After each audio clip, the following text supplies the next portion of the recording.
The story of Sodom and Gomorrah. Once upon a time, nestled in the lush Jordan Valley, stood two grand cities, Sodom and Gomorrah. Their streets were alive with laughter, music, and endless festivity. The marketplaces bustled with merchants selling rare spices and fine silks, while the grand halls echoed with feasts and celebrations. The people indulged in their desires without restraint, living for pleasure alone. But beneath this glittering surface, a darkness lurked. Greed, cruelty, and corruption had taken root. The poor were neglected, travelers were mistreated, and justice was twisted to serve the wicked. It was a place where kindness was forgotten, where hearts had grown cold, and where evil thrived unchecked. But high above, beyond the stars, God watched, and his heart grew heavy. The cries of the oppressed and the innocent rose like smoke, reaching his ears.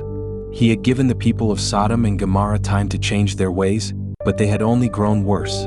One day, three heavenly visitors arrived at the tent of a faithful man named Abraham. The old patriarch, a man of deep faith, greeted them with reverence, offering them food and shelter.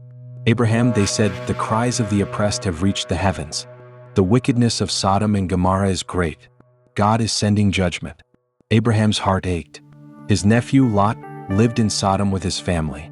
Desperate to save them, he pleaded with God, "Will you destroy the righteous with the wicked? What if there are 50 good men?" And God, in his mercy, agreed.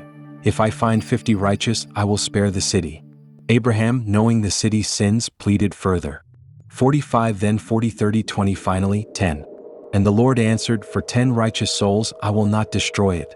That night, 2 angels disguised as men entered Sodom. Lot, a just man in an unjust place, saw them at the city gates and knew they were not safe. He invited them into his home, offering them food and shelter. But soon the city's men gathered outside, demanding to do evil. Their voices rose in a drunken roar as they pounded on Lot's door. "Send them out to us," they cried, "so that we may take them for ourselves." Lot stood firm, refusing to give them over. But the mob pressed harder, their rage growing. Just as they were about to break the door down, the angels struck them with blindness, sending them stumbling through the streets, unable to find their way. The angels turned to Lot with urgency. "Flee, take your family, God will destroy this place." At dawn, the angels led Lot, his wife, and their 2 daughters out of the city. "Hurry, do not look back, do not stop anywhere in the valley, escape to the mountains, or you will be swept away." The sky darkened, and then, suddenly, fire and brimstone rained from the heavens. A terrible roar filled the air as the earth shook. The once great cities were consumed by flames, their grand towers collapsing into dust. The rivers boiled, and the lush valley was turned into a wasteland. As they fled, Lot's wife hesitated. Overcome with sorrow for the life she left behind, she turned back. In an instant, she was turned into a pillar of salt, frozen in time as a solemn warning. Lot and his daughters escaped to the mountains, watching from a distance as the land that was once so full of life became a barren ruin. The place that had once echoed with laughter now lay silent beneath a sky choked with smoke.